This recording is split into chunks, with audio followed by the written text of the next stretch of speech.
Bonjour à tous.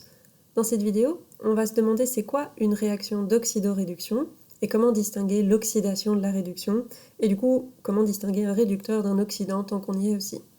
Pour commencer, une réaction d'oxydoréduction, ou redox en plus simple, c'est une réaction où il y a un échange d'électrons. Il peut y avoir un seul électron qui est échangé ou il peut y en avoir plusieurs, donc je vais mettre le S entre parenthèses. Donc comment est-ce qu'on reconnaît une redox ? Il suffit de calculer les nombres d'oxydation de tous les éléments qu'il y a dans la redox, et si il y a un échange d'électrons, on va observer un changement du nombre d'oxydation. Et donc si on vous demande si telle réaction est une redox ou pas, il suffit de regarder s'il y a bien deux éléments qui changent de nombre d'oxydation. Alors je dis deux éléments parce que dans l'oxydation il y a un changement de nombre d'oxydation, et dans la réduction aussi. Mais le nombre d'oxydation, il ne change pas de la même façon dans l'oxydation et dans la réduction. Pour l'oxydation, le nombre d'oxydation va augmenter. Et pour la réduction, le nombre d'oxydation il va diminuer, il va être réduit, vu que c'est une réduction. Ça veut dire quoi en fait ? Un nombre d'oxydation qui augmente, c'est une perte d'électrons. Et un nombre d'oxydation qui diminue, c'est un gain d'électrons. Si le nombre d'oxydation augmente de 1, ça veut dire qu'on a perdu 1 électron. S'il augmente de 4, ça veut dire qu'on a perdu 4 électrons. Et dans une redox, l'oxydation va compenser la réduction.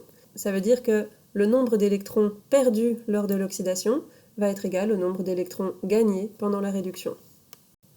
Si ce n'est pas le cas, alors vous faites de la magie et plus de la chimie. Les électrons ne peuvent pas disparaître n'importe où, ils sont juste transmis d'un élément à un autre. Il y a un élément qui peut subir une perte d'électrons, c'est ce qu'on appelle un réducteur. Alors qu'un élément qui peut gagner des électrons, c'est ce qu'on appelle un oxydant. Donc c'est là qu'il ne faut pas confondre, celui qui peut faire une oxydation, c'est un réducteur, alors que celui qui peut faire une réduction, c'est un oxydant.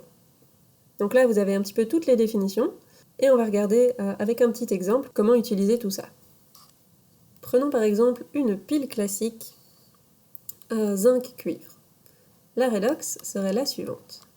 On a du zinc solide qui réagit avec du cuivre aqueux pour donner du cuivre solide et du zinc aqueux. Alors comment est-ce que je peux m'assurer que c'est une redox ? Eh bien je vais calculer les nombres d'oxydation. Le nombre d'oxydation du zinc solide c'est 0, puisque sa charge vaut 0, et celui du zinc à la fin c'est plus 2, puisque sa charge vaut maintenant plus 2. Donc j'ai bien eu un changement d'état d'oxydation. Ce changement d'état d'oxydation, il va de 0 à plus 2. Le delta NO, la différence d'état d'oxydation, elle est donc positive. J'ai un nombre d'oxydation qui est en train d'augmenter. Et si mon nombre d'oxydation augmente, ça veut dire que c'est une réaction d'oxydation ici. Si je regarde maintenant les nombres d'oxydation du cuivre, au début, le cuivre a un nombre d'oxydation de plus 2, et à la fin, il a un nombre d'oxydation de 0.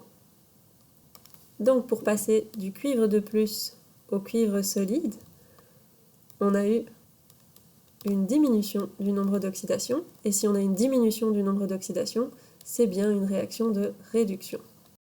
Alors si je veux les réécrire un petit peu plus proprement ici en bas, je vais écrire les demi-équations complètes. La demi-équation d'oxydation, c'est le zinc solide qui devient du zinc aqueux en libérant 2 électrons.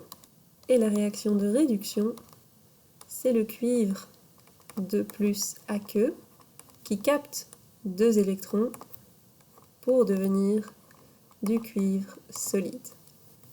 Donc, je répète, lors de l'oxydation, le nombre d'oxydation a augmenté. Lors de la réduction, le nombre d'oxydation est réduit, il a diminué. Pour reconnaître une oxydation, il suffit du coup de regarder où se trouvent les électrons. Les électrons, ils sont du côté des produits lorsque c'est une oxydation, et ils vont être du côté des réactifs lorsque c'est une réduction.